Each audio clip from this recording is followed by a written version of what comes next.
მოგესალმებით პირველ რიგში. მე ვარ უფლებადამცველი კოტე ინაშვილი და დღეს ჩვენ ვისაუბრებთ ციხის ბუნტთან დაკავშირებით. ერთად ვართ მოსულები, მე და ბატონი ლევან ცინდელიანი, რომელიც სწორედაც აი ამ ეგრეთ წოდებულ ციხის ბუნტის სპექტაკლში ძალაუნებურად მონაწილეობა მიაღებინეს ამ ადამიანს. მე გეტყვით, რომ ეს ადამიანი ამ ადამიანს აქვს იურიდიული განათლება, იურისტი არის, დამთავრებული აქვს იურიდიული ფაკულტეტი და სწორედაც იმ დღეს 2006 წელი იყო, იმ დღეს, როდესაც ბაჩანა ახალაია მეგის ქარდავა შეუვარდნენ პატიმრებს საკანში, იქ ერთ-ერთი პატიმარი ყოფებოდა ლევან ცინდელიანი და სრულიად შემთხვევით ეს ადამიანი, ესე იგი, მოყვა აი ამ სპექტაკლში.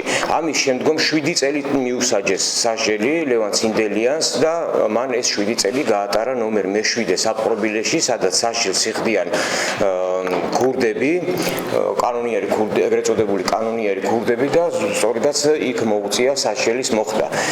თვითონ ბატონი ლევანი ისაუბრებს იმასთან დაკავშირებით თუ რა მოხდა კონკრეტულად იმ მომენტში, ეს უკვე თითქმის თელმა ბავშვმაც კი ისის, თელმა საქართველოს ისის, ეს ადამიანი არაერთხელ იქნა ნაწამები ციხის ადმინისტრაციის მაღალ ჩინოსნების მხრიდან, კონკრეტულად იქ რამდენიმე ადამიანია, მათ შორის ვაჟა ცხედიანია და დღეს, როდესაც ბატონი ლევანი არის ერთადერთი მოწმე იმისა, რომ ბაჩანა ახალაია ჩაჯდეს ციხეში და მიუსაჯონ ამ ადამიანს სასჯელი, აი ამ ფონზე მე მიუმართე მთავარ პროკურორს ბატონ არჩილ კბილაშვილს და ეხლა სარგებლობ საშუალებით და თქვენი ტელეარხებითაც ვეუბნები ამ ადამიანს, რომ არსებობს მოწმის დაცვის სახელმწიფო ესე იგი დაცვის პროგრამა, მოწმის დაცვის პროგრამა და აი ამ პროგრამაში აუცილებლად უნდა მოხვდეს ეს ადამიანი იქიდან გამომდინარე, რომ არ არის დაცული მისი სიცოცხლის უსაფრთხოება. ეს არის ძალიან მნიშვნელოვანი, იმიტომ რომ ყველაფერი არის მოსალოდნელი იმ მკვლელებისგან და ჯალათების მხრიდან, რომლებზედაც არის საუბარი. აქ არის მთელი კასტა იმ ადამიანებისა, ერთ-ერთია მათგანი ბაჩანა ახალაია, რომელიც სასჯელს იხდის, ხოლო დანარჩენები თავისუფლებაზე იმყოფებიან, შესაბამისად ეს საფრთხე ნამდვილად არსებობს. ეხლა თვითონ ბატონი ლევანი იტყვის, გაშიფრავს იმ ტყუილებს, რომელსაც სააკაშვილის არხები, ნაცარხები ავრცელებენ ყოველდღიურად. მოგესალმებით.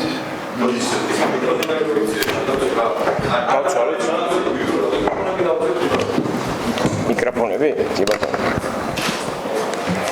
მოგესალმებით. პირველ რიგში მე იმ საკითხს მინდა შევეხო, ჭალებში ბუნტი, რომელიც 2006 წელს ციხეზე მოხდა ნომერ მე-5 საპყრობილეში, რამაც ეს ბუნტი გამოიწვია.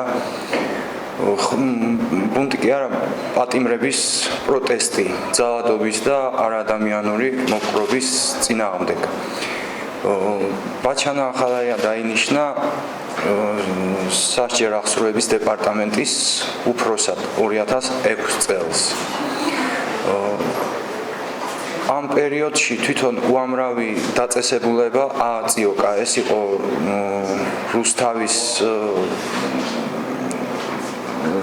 ეს ქუთაისის უამრავი დაწესებულება, სადაც პატიმრები ზუგდიდის საპყრობილეშიც ამოხოცა.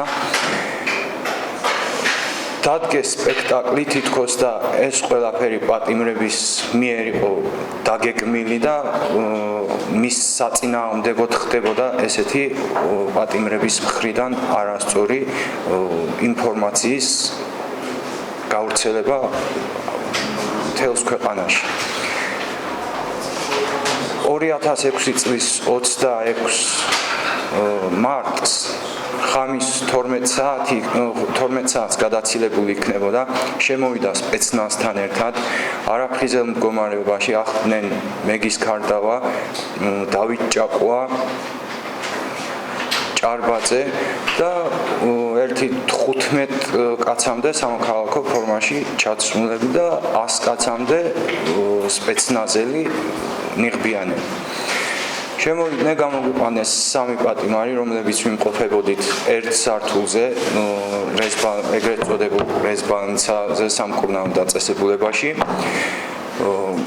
მიაყენა ერთ-ერთ პატიმარს შეურაცხყოფა, რის შედეგადაც თვითონ პატიმარმაც საკადრისი პასუხი გასცა, რამაც ძალიან გააცოფა, ძალიან გაამწარა, დაგვიწყეს ცემა. ცემაც არ ქვია, მთელი ჯარი დაგვესია, ერთი 100 კაცამდე ეს სპეცნაზელი, დაგვასია ეს თვითონ იარაღებით, 2 იარაღი ეჭირა ხელში, ისე გვირტყამდა. ისეთ დღეში ჩავაგდოს, რომ გამოგვიყვანეს, დავყარეს როგორც მკვდრები. ეს რომ პატიმრებმა დაინახეს პროტესტის ნიშნად ხმაური ატეხეს, ხმაურის ჩასახშობად გამოიყენეს თვითონ საბრძოლო ტყვიები და ჩახოცეს ხალხი ციხეზე. მერე საბრალდებო სკამზე მოვხვდით ჩვენ, თითქოს და ჩვენ დავგეგმეთ ეს ბუნებაში არ ყოფილი ბუნტი, რომლის ორგანიზატორობაც ჩვენ დაგვაბრალეს.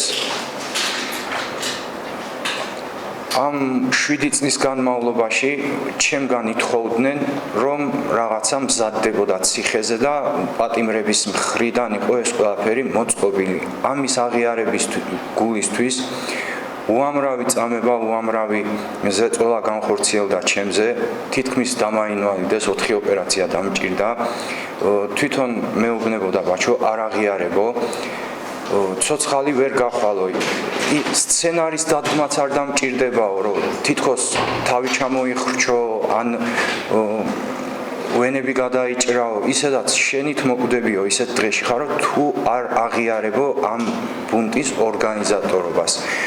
საქმე როცა წინასწარ გამოძიებამ გამოიძია და ეს მასალები შემოიტანეს, ეს იყო 10 ტომი საქმე, უშველებელი მაკულატურა შეაგროვეს და პროკურორი და გამომძიებელი მეუბნებიან, გაეცანიო საქმეს. შევხედე ამას მეთქი წლების მანძილზე შეიძლება ვერ წავიკითხო, თქვა 10 ტომი ჩემს სიმაღლე ეწყო ეს მათი გაყალბებული ინფორმაციით შედგენილი საქმე. მე ვკითხე, მეთქი ჩემზე ლევან ცინდელიანზე რა წერია, თქვა, ის წინადადება წამაკითხეთ, თქვა და იმის დამიხედვით მოგიწერთ ხელს, თქვა. გადახედეს ერთმანეთს ამ გამომძიებელმა და პროკურორმა, პროკურორი დავით ზვიადაძე, გამომძიებლის გვარი სახელი არ მახსოვს, მაგრამ საქმეში დაფიქსირებულია, ვინცა ჩემზე ლევან ცინდელიანზე აღმოაჩინეს ერთი წინადადება, რომელშიც ეწერა, რომ რომელიღაც თითზე ლურჯი ლაქა აღენიშნებაო და ექსპერტიზა ჩატარდა, მათი ექსპერტიზა ესეც გაყალბებული 20 დღის მერე შეგვამოწმეს და ჩაწერეს მარტო ერთი ეს წინადადება ჩემზე.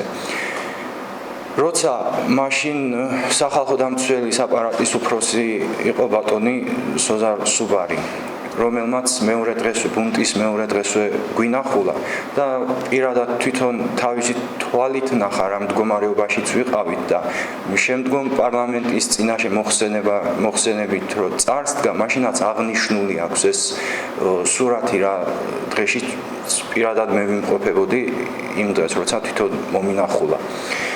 მე მოდის ეს ახალაია და მეუბნება, შენ ხო იურიდიული გაქვსო დამთავრებული, ქურდებთან საქმე არა გაქვსო, ვიციო, იმაშიც დარწმუნებული ვარო, რომ არავითარი ბრალი არ მიგიწხვისო ამ ბუნტის მოწყობაშიო და მეუბნება, თუ შენ აღიარებო, რომ ეს მზადდებოდაო, ეს ბუნტი, მაშინ ხელფეხი გამეხსნებაო და გაგიშვებო.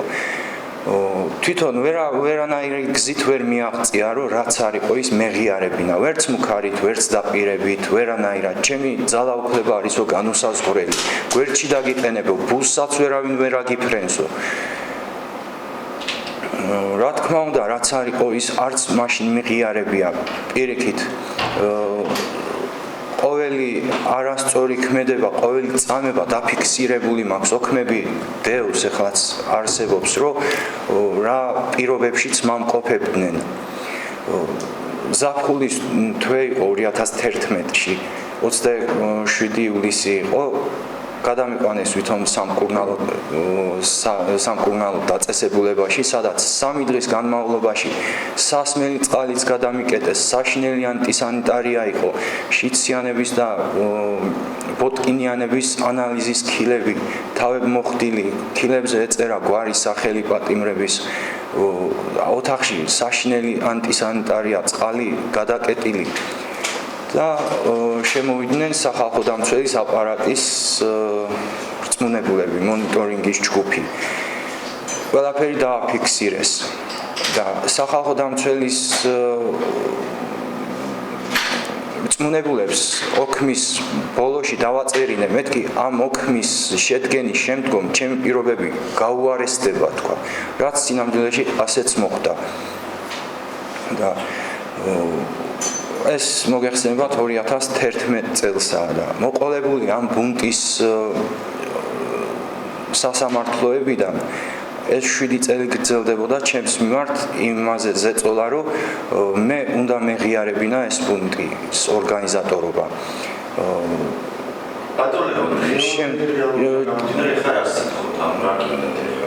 რას ვითხოვ, მე როგორც ბატონმა კოტემ აღნიშნა, კი მადლობელი ვარ, რომ გამანთავისუფლეს პროკურატურამ დაზარალებულად მცნო, მაგრამ ჩემი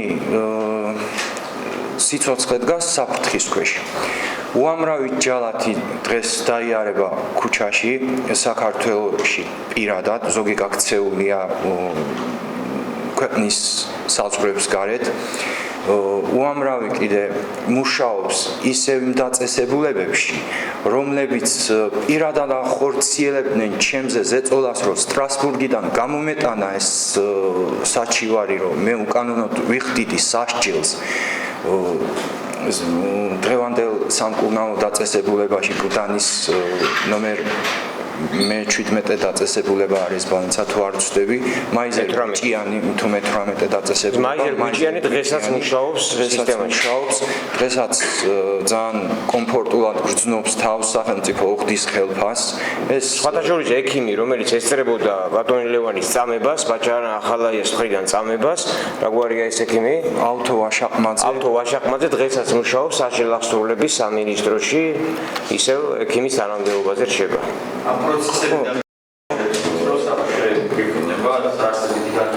უბრალოდ ძალიან დიდ რისკის ქვეშ დგევარ, ამდენი წლის ნაწამები, ეს წამება გრძელდებოდა 24 საათის განმავლობაში.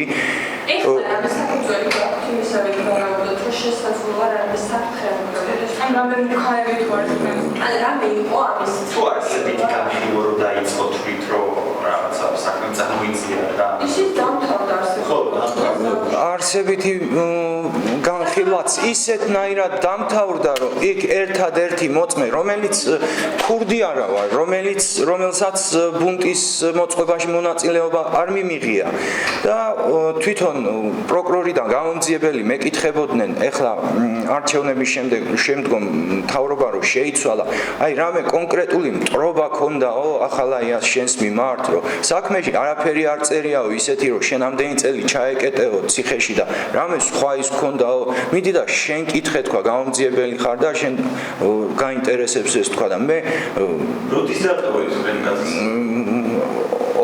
ეხლა 21 იანვარს ამ წელს მე ეს რატო ჩატვალეთ რომ საფრთხე არა მარტო დღეს არის საუბარი, რომელიც უსწრდება მედია საშუალებებით. ამაზე უნდა ილაპარაკო შენ, რასაც ისინი იძახიან. ეს არის ძალიან ისეთი ავანტიურა, რომელსაც რატო ჩავთვალე, ამაზე პასუხს გაგცემთ. ერთადერთი მოწმე, რომელზეც არავითარი მტკიცებულება არ აქვს ჩემს მიმართ, არანაირი ეს ქურდულ სამყაროსთან შეხება მე არ მაქვს. თვითონ მქონდა რა სიტუაციაში ახლა წამიყვანეს და ჩამკეტეს 7 წელი ერთ საკანში ეს პატიმრები, ამ კატეგორიის პატიმრები და მე. და ამის გარდა მე არავითარი ურთიერთობა მათთან არ მქონია და ერთადერთი მოწმე ვარ ბატონო კრიმინალური ავტორიტეტი ასე ამბობდნენ რომ თქვენ იყავით 2006 წელს კრიმინალური ავტორიტეტი ხო თუ გინდა ესეც მაგრამ უამრავი გადაცემა მე მოგასმენინებ არა გეკითხება იყავით თუ კრიმინალური ავტორიტეტიო ამბობდნენ რომ თქვენ იყავით კრიმინალური ავტორიტეტი და ავტორიტეტები და ფუნდების განცდილებიდან სხვა ზონებს ეს იყო ოფიციალური ვერსია და დღემდე ეს არის რატომაც მოხდა მე პატიმრების უკმაყოფილება და თქვენ გქონდათ მე კიდევ ერთხელ ვიმეორებ მაქვს იურიდიული განათლება არავით არის შეხება სამყაროსთან მე არ მქონია და თვითონაც ამას ხო ხვდებოდნენ და მე ვჭირდებოდი რისთვის ჩემში ეძებდნენ ისეთ პიროვნებას რომელიც იტყოდა რომ მზადდებოდაო ეს ბუნტის ორგანიზატორობა და თქვიო ვიღაცა ამზადებდაო ამას აი ამისთვის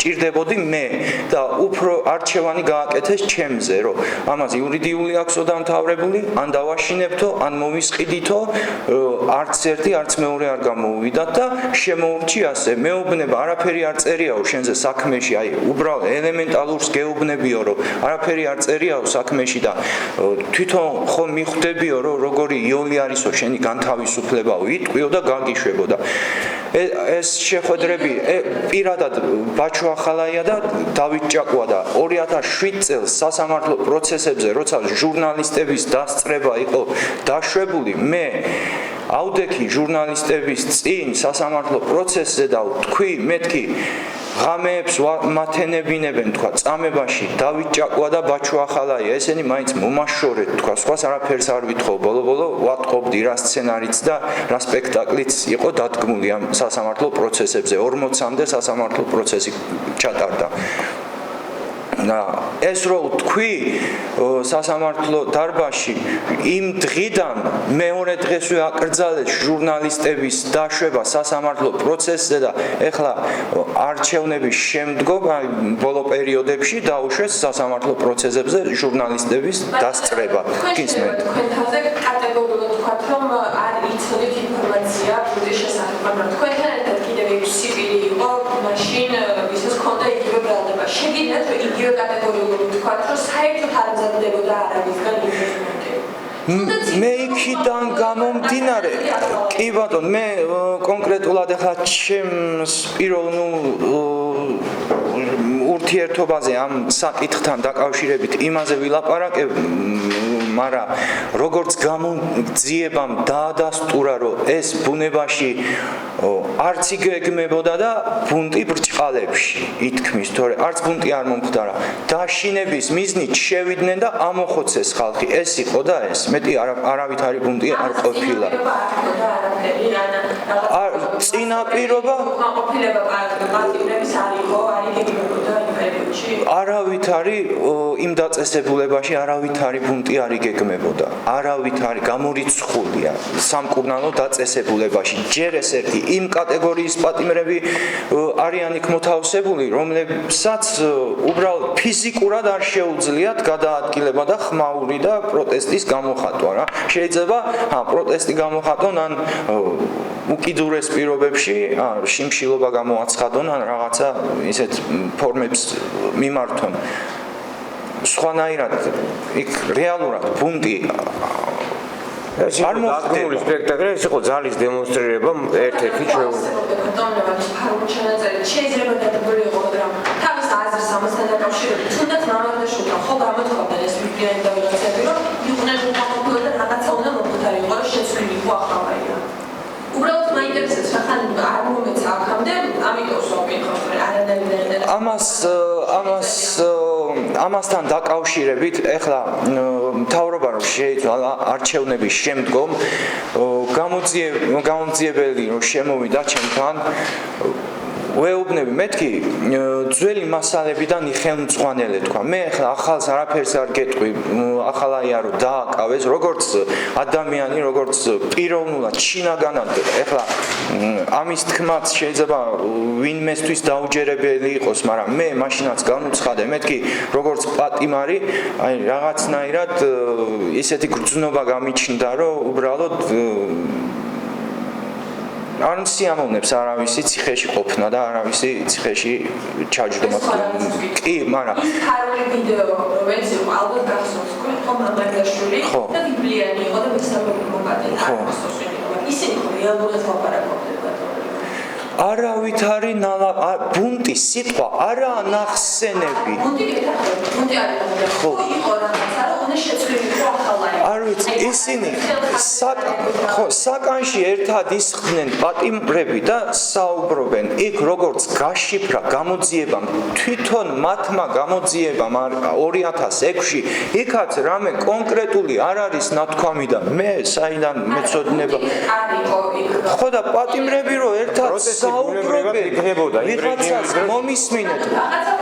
არავითარი პროტესტიც, არაფერი არავითარი, აი ამოვიღოთ კადრები და გადავხედოთ და იქ ამის მაგვარი რო იქ რაღაცა მზადდებოდა, ეს არ არის ნაჩვენები, ნახსენები არის მისაკე ზადებაზე არ არის საუბარი, არის არა. ზადებაზე არ არის პატიმარი თუ სამი პატიმარი რაღაცაზე საუბრობენ და აქედან გამომდინარე იქ რამე ინფორმაცია არ არის. ორს ქონდა სტატუსი კანონიერი ქურდის. ხო ვიცით ახლა თქვენ ცხოვრობთ მამარდაშვილი შეიძლება უარი ქონდა თვითონაც ბაბა ხო იყო ქურდი. ხო და რა საუბრობდნენ მე ეს საკითხი უნდა მიეღებინა თვითდაზიანება გუში კიდევ ერთხელ ნახეს ხო უნდა მიეღებინა პარტიულ თვითდაზიანება მე მგონია დაერეკა ხელხასზე მე მოგდებდნენ ვიღაცა კაკაბაძეს ახსენებენ თუ ეს როგორ მოგდებდნენ გარეთ ადვოკატები დაიწყებოდა და მე უცნაური სიტყვებით იყო რომ ახალაიას მოვიდა და ის ხო კი ეს იყო ერთი წამით ეს მერე როგორც გაირკვა როგორც სახალხო დამცველის აპარატმა გამოძიება ჩაატარა ჟურნალისტური გამოძიებებიც ჩატარდა ამ საკითხთან და მერე საინფორმაციო საშუალებებიდან გავიგე რომ ეს ყოფილა დადგმული ბაჩო ახალაიას და მამარდაშვილის ხრიდან რომ ჩანაწერი უნდა გაკეთებულიყო რაც თქვენ ახლა ახსენეთ რაც მრავალ იმით გაჟღერდა საინფორმაციო საშუალებებით ეს ყოფილა დადგმული მამარდაშვილის და ახალაიას მხრიდან მე თავში რომ ვახსენე მეთქი ზუგდიდის დაწესებულებაში ქუთაისის დაწესებულებაში რომ მზადდებოდა კი არა რომ ააწიოკეს ხალხი ჩახოცეს პატიმრები ისიც ასეთი მომზადებული იყო და ასეთი დადგმული ამისთვის ჭირდებოდათ მეტი იქ მზადება და რაღაცა ორგანიზება არაფერი არ მომხდარა